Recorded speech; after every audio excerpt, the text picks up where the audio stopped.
So last time we were working on this Insight, I did a lot of testing and I decided the ECM had gone bad. And I ordered one off of eBay. Well, guess what? It's here. And it only took a week. The listing said it could take 16 days to a month. Now here's something kind of interesting.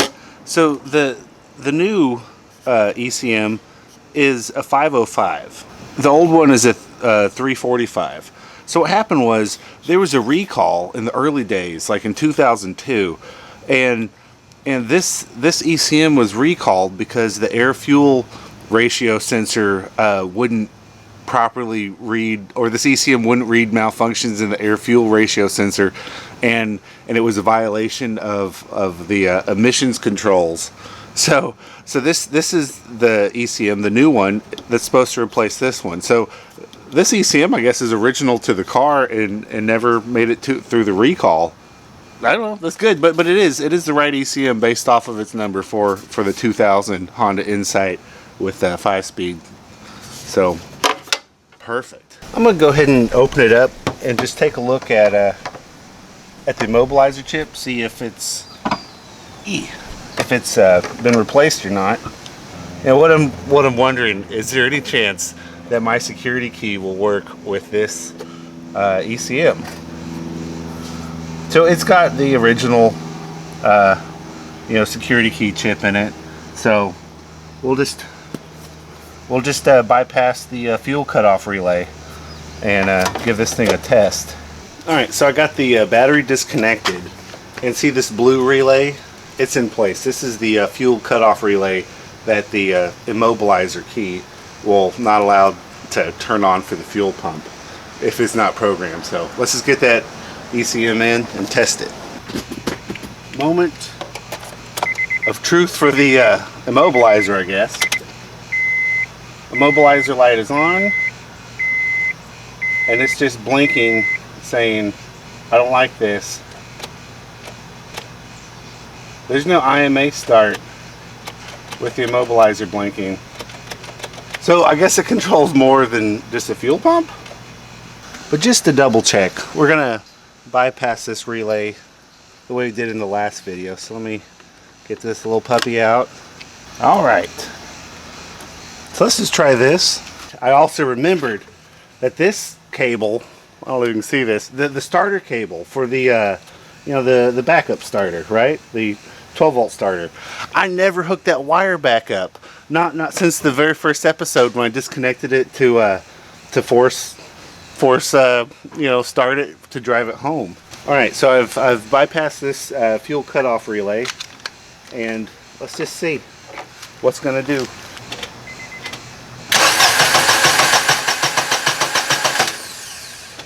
Nothing. Well, I kind of think that the immobilizer might do more than just the fuel pump. Alright, I got the new immobilizer bypass chip right here. And here we are with my latest victim. Let's see if I can destroy this one. Just to put it into perspective, like, this sort of soldering is not my strong suit. So here's my finger, my index finger. I mean, it's just so small. I mean, to someone that knows what they're doing, this is probably a straightforward procedure.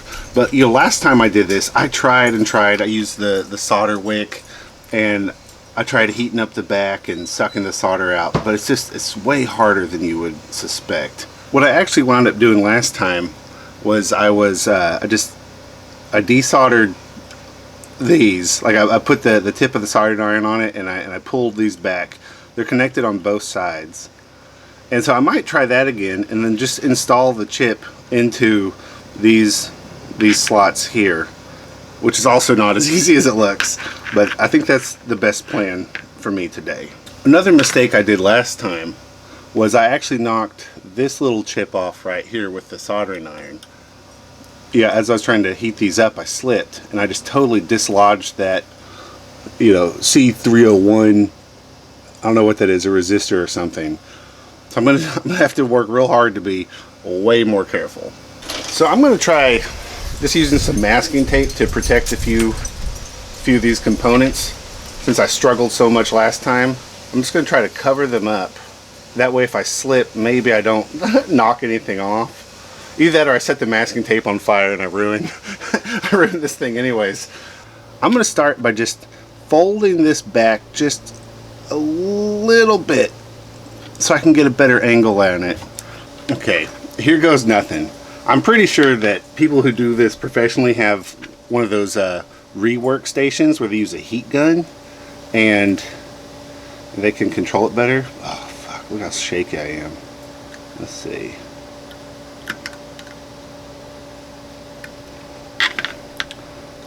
Let's just see if this will push sideways for me or anything. It's not hot enough yet. It's been on for like 15 minutes. But this little cheap soldering iron, I don't expect too much from it. Oh, okay. Alright, it just let loose out of nowhere real quick and resoldered itself. See, this is this sort of nonsense that I've been getting into. Okay, this might be a disaster. Okay, so the struggle is 100% real. What I'm doing is I have a big soldering iron. I'm gonna try removing some of the solder, and then I'm gonna try pushing these tabs off with the small soldering iron. I'm gonna put my solder wick down here. I'm gonna touch the soldering iron to the tabs, introducing a ton of heat for a short period of time, and see how much solder I can remove that way.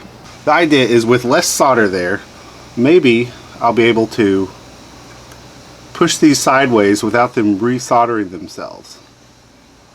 I don't know if I'm hot enough yet. I just unplugged for a minute. Oh shit. It's that pushing. So that one came loose. That one came loose. Let me pick at it, see if these are actually loose or if they stuck themselves back on. Yeah, those are actually loose. So I think that's what I'm going to do. I'm going to remove the overburden of solder with the big gun and this, and then I'll push them sideways with the little one. So that method worked, but it looks like a few of the contacts on this chip came off with all these prongs. I promised to send this chip off to one of the guys on Honda, Insight Central, so hopefully I haven't ruined it for him.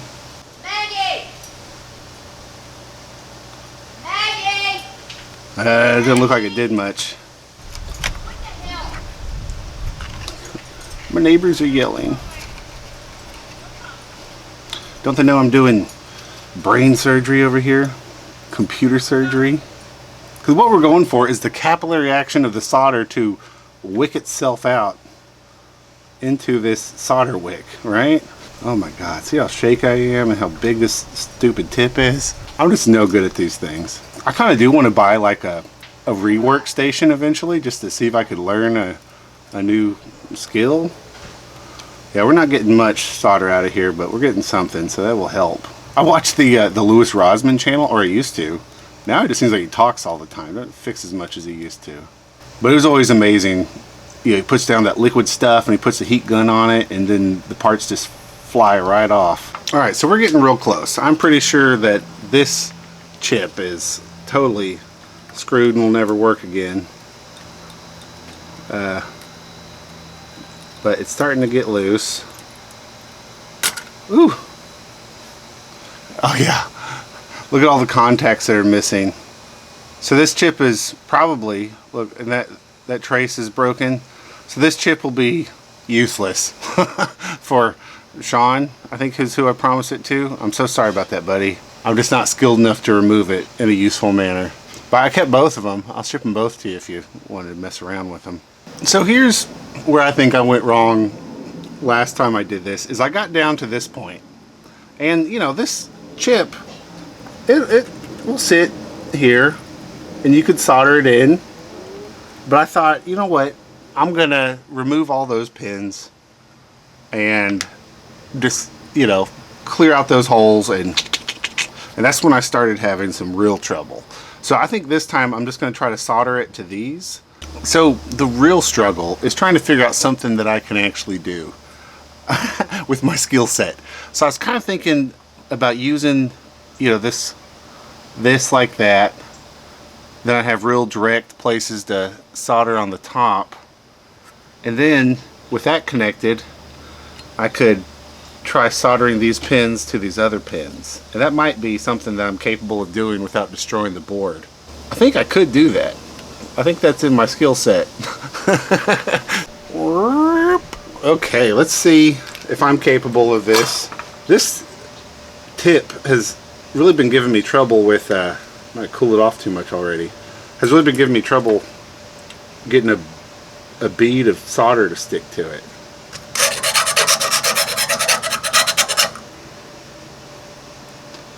Alright, it's holding a tiny little bead on the tip now.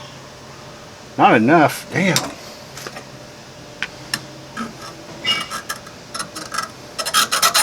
Just a ball, maybe. Don't even have to hold it all the way, just something.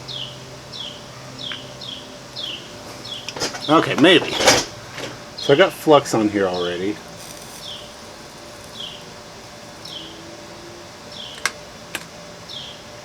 Oh my god. Let me liquefy that again. Okay. Yeah, that might be one.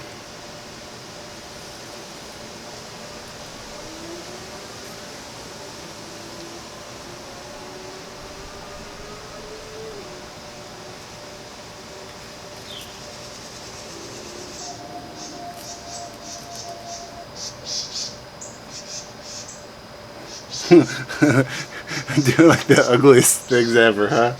But that's actually one that has to work well. It's rough not knowing how to do anything. Ooh, I like that one. That's just a tiny little bead of it. It just falls right into place.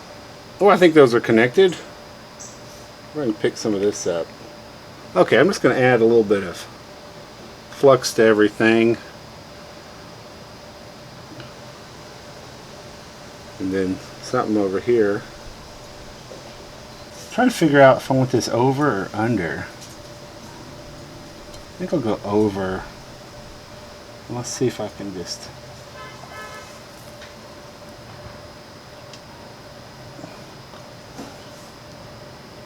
Okay. Okay, that could work. Hopefully all these are lined up well. I struggled with them quite a bit trying to get them to line up in a way I like. Uh-oh, see that one? Oh god, I'm shorting it out. Okay, whew. Recovered.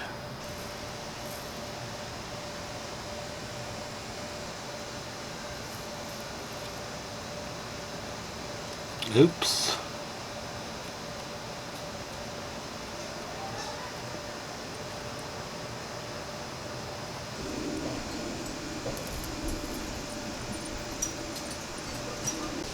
So this certainly isn't the prettiest thing you've ever seen, but I feel like it's well connected, and I think I did a good job of not destroying anything as I did it. But for those of you that know what you're doing, here's just a little bit of a view. I'm counting on you to tell me if I totally screwed this up. So some of it got a little bit thick, but it's not touching anything else, so that's good. So here are all these. They don't look cracked to me, so I think those are still good. We're a little bit close to some stuff, but not touching any of it. So I really think I did it. I think I'm good to go. I'm going to assemble this and test it, see if the car will start. Alright, let's place this little heat sink on. I wonder if that would be beneficial to put thermal paste in there. I don't know. I'm not going to mess with it right now though.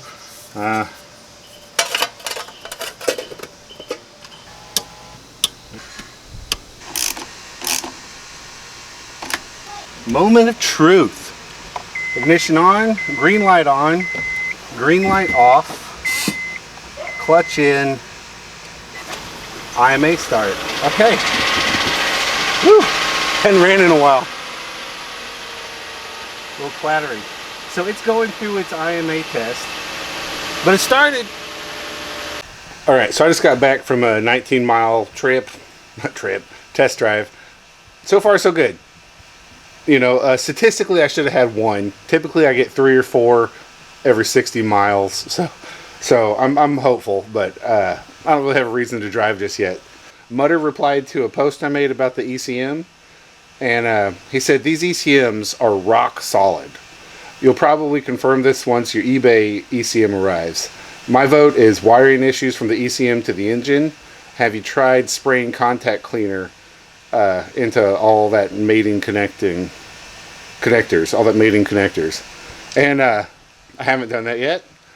Way back here, down in here, all this was cut off. You know, these are all smooth edges cut.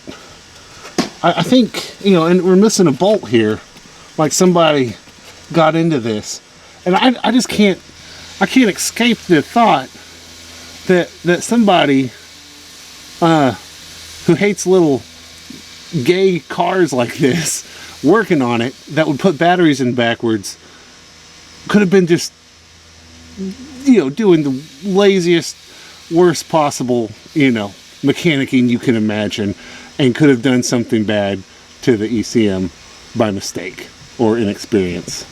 Because I want to restore this. How many underbelly pans am I missing? We need this driver's side one. And then up front, it looks like I'm missing one that goes under the engine. Are there any more over here? I'm going to ask on Insight Central. So if you don't feel like answering my questions on YouTube, you can probably find me there. But I'd like to see how much of this I can get covered up. See if I can, you know, restore some of that higher end mileage. So I got a little bit cocky, thinking I got it fixed. One more time from Mutter. You'll probably confirm this once your eBay ECM arrives. Well, yes. He's right.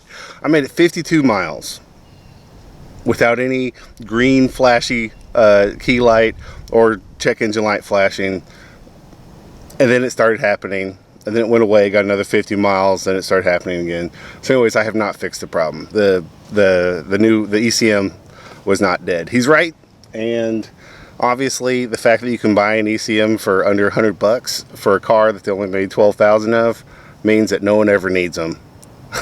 So let's clean some contacts, okay? Okay, let's build a case for needing to clean these contacts, all the plugs, right? So first evidence is that this you know, kick plate to, you know, protect and mount the ECM, it has evidence of drips. Do you see over here these little drips? And then also right here there's rust. The second cause, second case of evidence, is the original ECM on top. Look at all this corrosion on the aluminum from those drips. It's changed colors compared to the, you know, the eBay one, which doesn't have any of that. You know, the original looks fine on the bottom, and then on the top side, corrosion. So there's no like real obvious corrosion anywhere in here. There's not like a big green fuzzy thing. It's just everything just looks kind of dull, you know. So maybe like some sort of oxidized corrosion or something. I don't know, but let's just clean them. I'm gonna start with the ECM, and then we'll move to the wiring harness. So I went to the Ace Hardware and I picked up this electronic cleaner. It says it's safe for plastic, like full stop. There's also a WD-40 branded one, which lists the plastics it's safe for. But you know, whatever. I just bought this brand because I'm, you know, I like their what was it, the mass airflow sensor cleaner. I thought it worked really good. I'm going to use a plastic bristle brush and just sort of give a little bit of agitation with it, because I don't know if I trust that this contact cleaner is going to be a miracle cure. I'm just going to spray some crud in there. It's supposed to evaporate pretty quickly.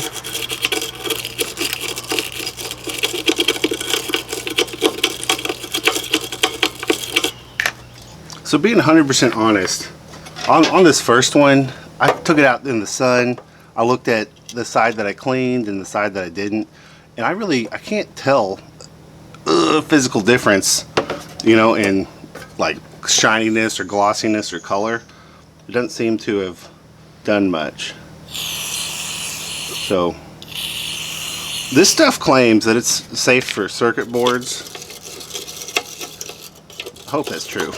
All right, let's get under here.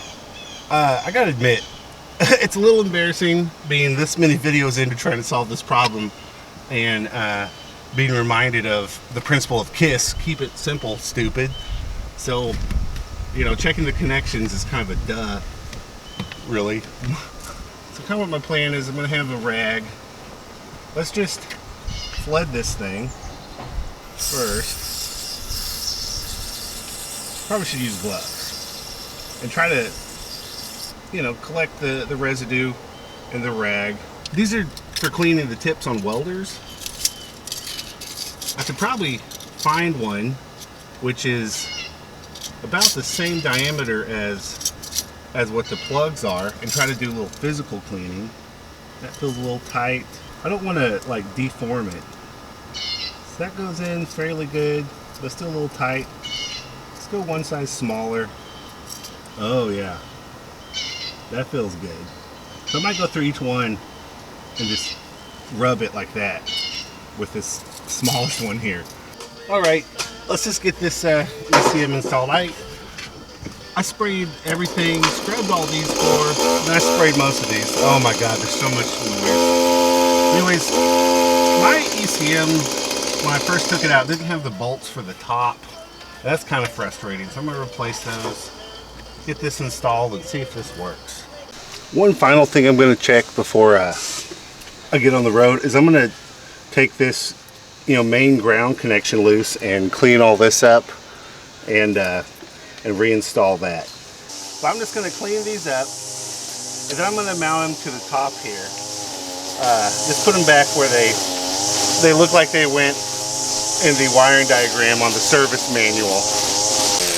And since we're here, let's just go ahead and clean this up a bit. Make sure this is all good.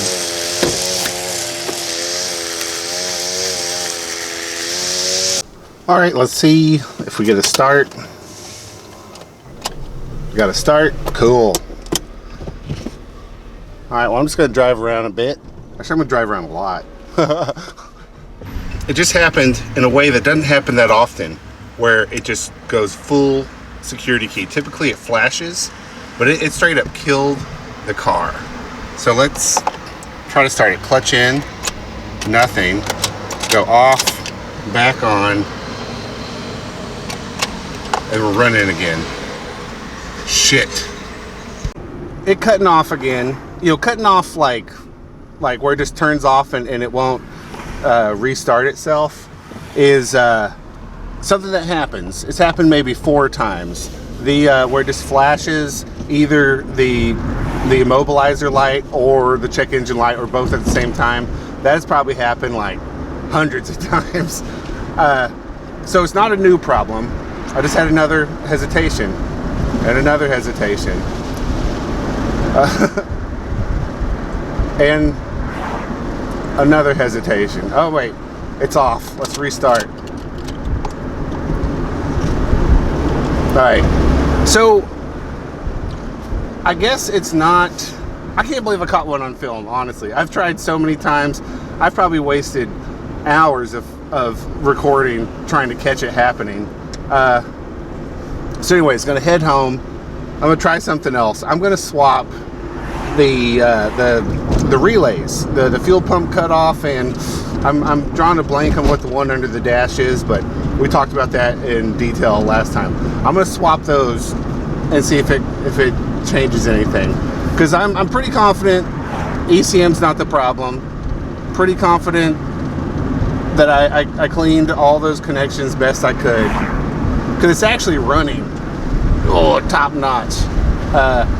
You know, when the engine has a bit more power, you get a little bit less clattering from the clutch because you don't have to slip it as long, and there just seems to be a little bit more of that low end torque where I can give it gas and let the clutch off quick and avoid all that, you know, chatter or clattering, whatever it is.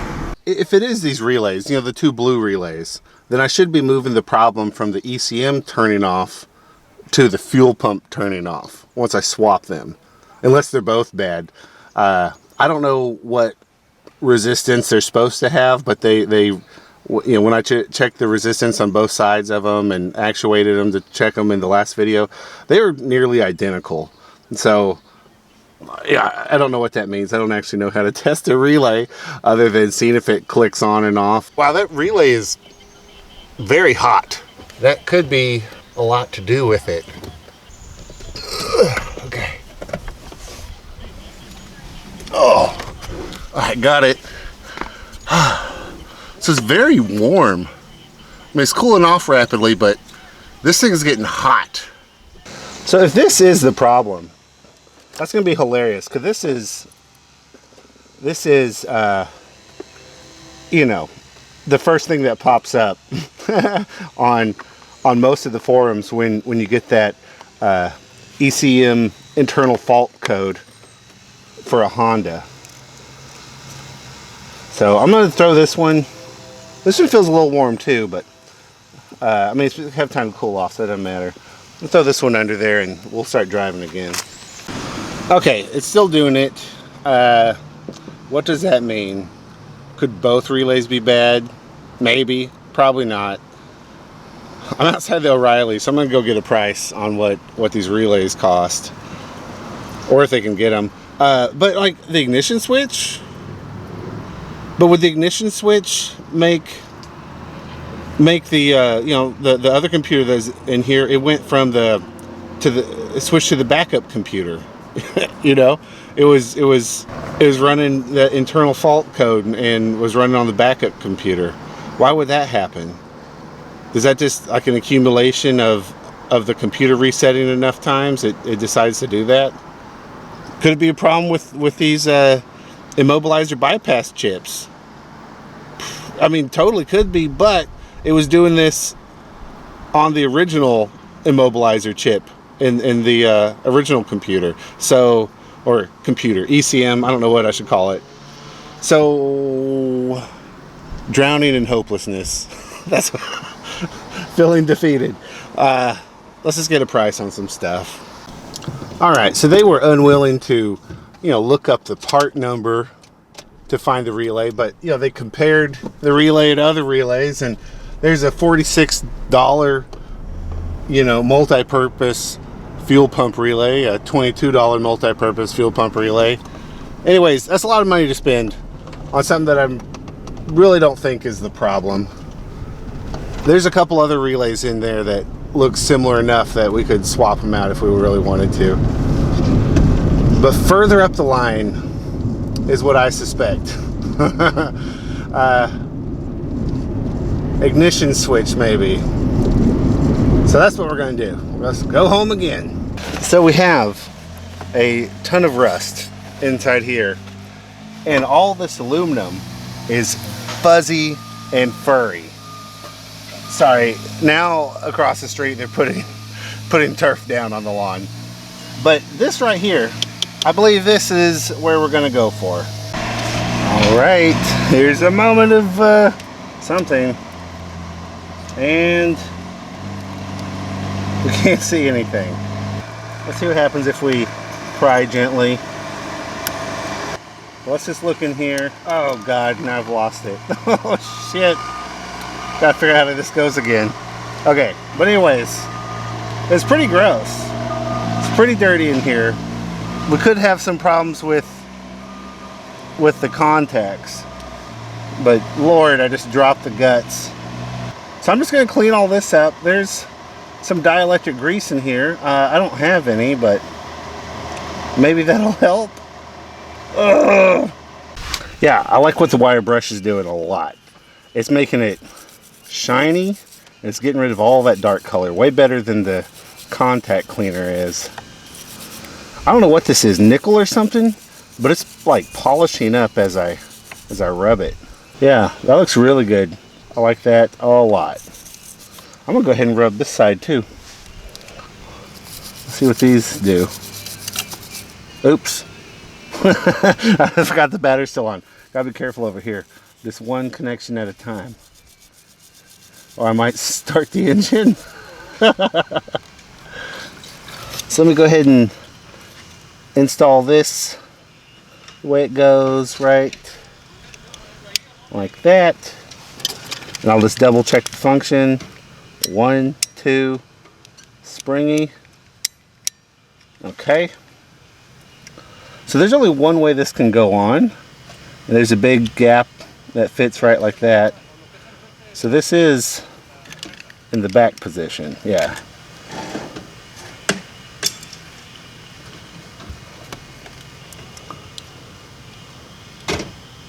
So we're just gonna squeeze that back on there. Just like that. I should be able to start it this way with my immobilizer bypass. The steering lock will be set, but the immobilizer bypass would be working. So let's just see. 1. Oops. Engine on. Start.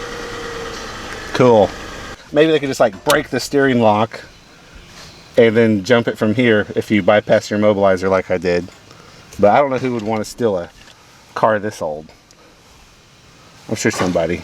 So there's one more thing I want to check.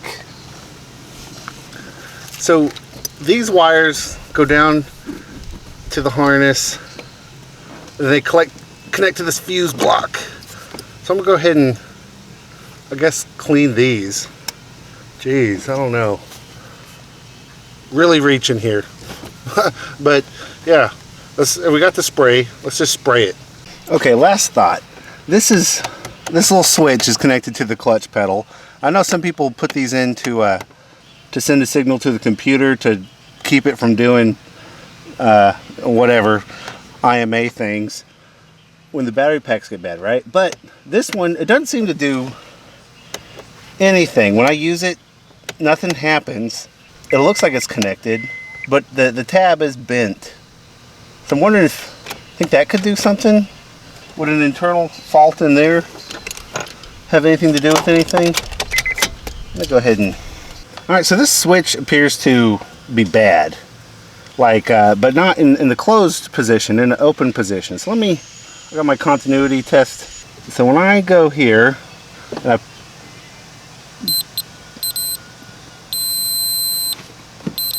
push the clutch, it works.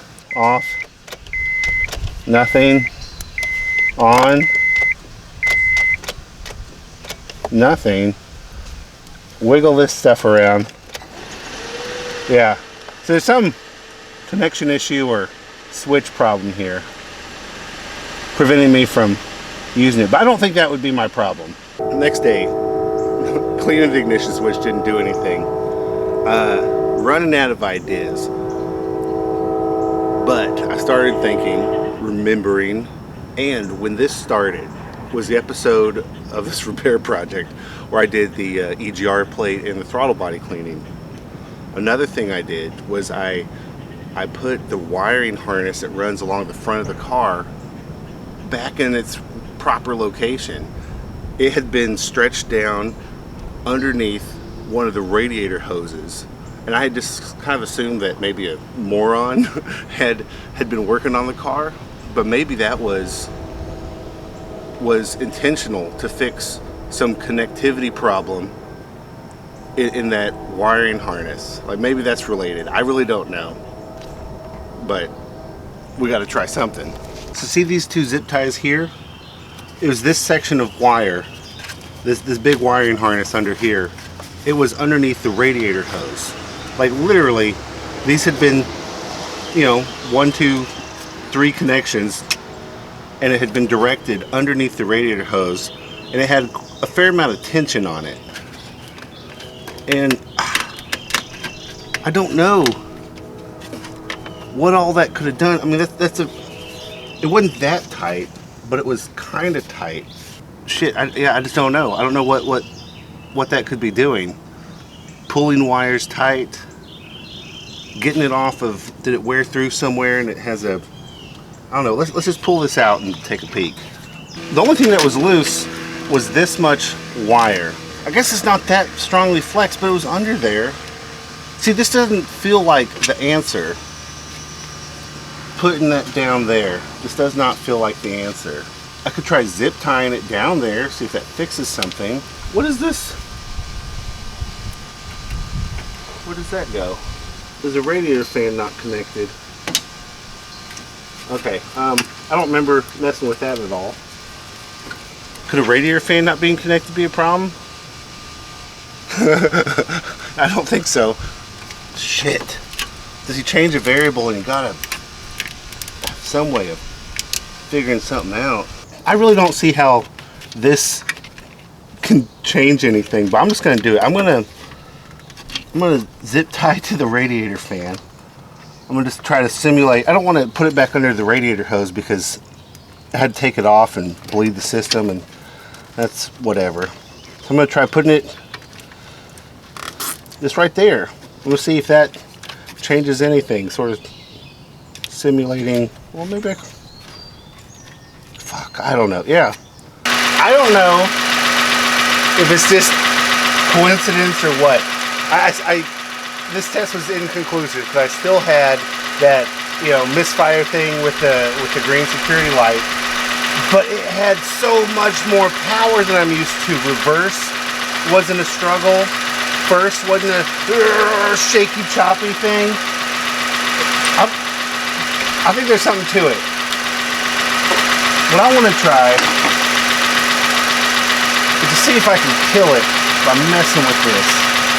I can't get it to act wrong with any amount of wiggling. So it's not a good sign for what I'm going to do. But, you know, I'm done. I don't know what else to do. I'm going to look at, I don't know, this engine bay fuse block and wiring and all sorts. I'm just going to take all kinds of shit apart and just inspect it. I don't know how this gets ripped down and shoved under there, and how when I mess with it, it appears, I could be totally wrong, but it feels like it runs better with a kink in it. So I'm just gonna take it all with me. I guess anyway, I'm gonna take it apart. Okay, so I freed up the fuse box under the hood. You know, took some stuff off, and then this back cover, I removed that, and we got 4 plugs down here. Okay, continuing to grasp at straws. So all this dielectric grease in most of these looks perfect. There's a little bit of discoloration around some of these plugs, but there's not actually wires going where it's discolored, so that might not be an issue. I've pulled the entire fuse block out of its box here, and inspecting a few places, there's like a tiny bit of green over here, you know, just a little there, not a whole lot going on.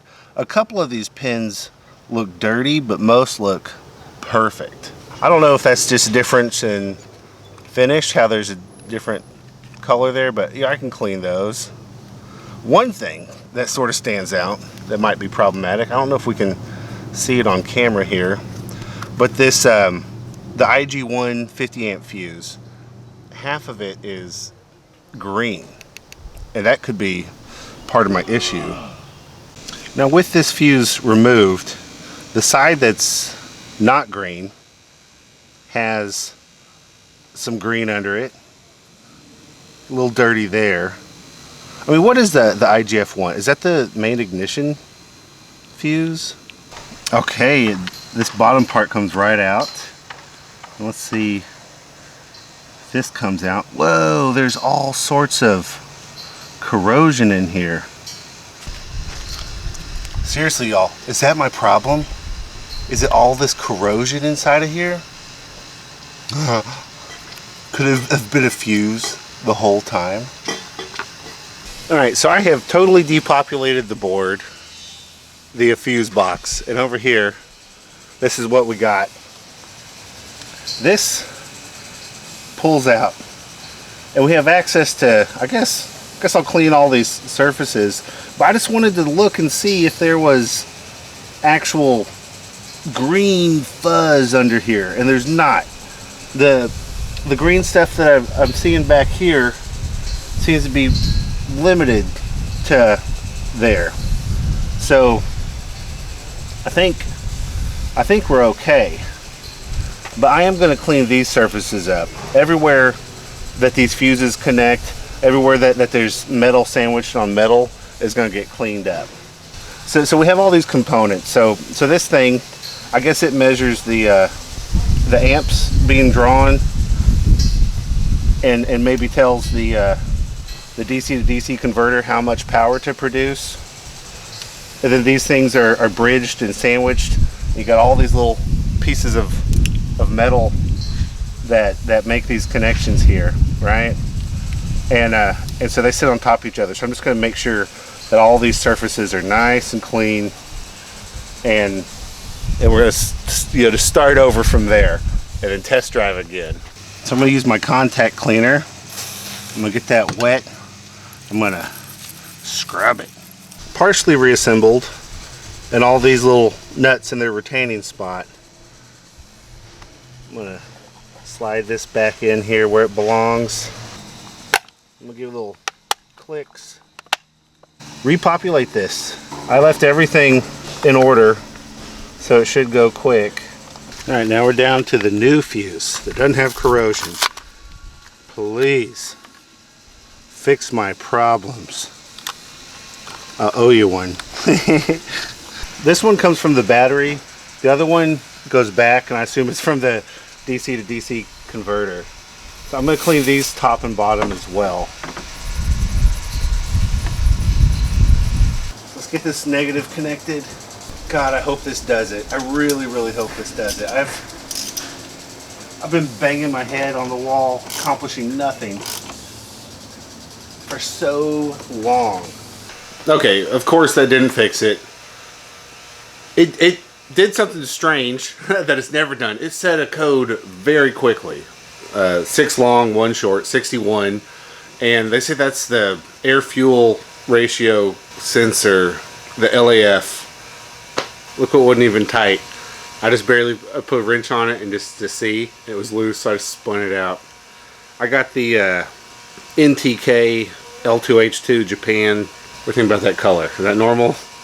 I don't even know anymore, guys. Brain just twitched. Okay, you remember way early on when I was comparing the two ECMs together. So the original one is the PHM 345, and it was recalled because it didn't detect all the possible faults with the air-fuel ratio sensor. And so the new one I got, I think it's a 545 at the last 3 digits. That's why I'm getting this code, because this computer didn't know this was bad, maybe. But what does it have to do with the misfires that I'm having, though? Should I burn this out? I'm just gonna put a torch on it, see what happens. This is only propane, so it's not gonna be that hot. But fuck it, we're doing it. We're doing it. Okay, what changed its color a bit? I wonder.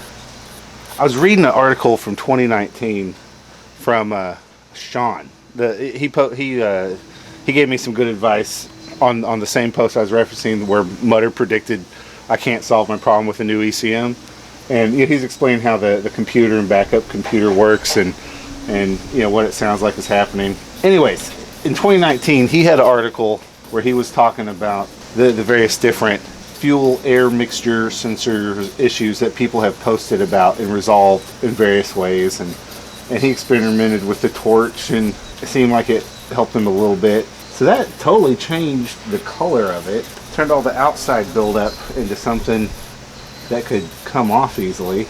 The question is, what's it like on the inside? But anyways, he's probably who I need to ask about this. Because the code's 6.1. What's it said? It said something about slow to respond. It's not that it's not working. It's that it's too slow to respond, and so it's upset with it. It's taken too many seconds for it to change state. So I have no idea if I helped to hurt this thing, honestly. But let's just stick it in and forget about it for a while longer. the internet said that these are basically two oxygen sensors side by side, separated by some barrier of some sort. Somehow the computer just directly adjusts the fuel trim based off of the data coming from here. And on these Insights, what everyone says is that the ability to enter the lean burn mode and get to really good fuel economy is based off of this sensor's data.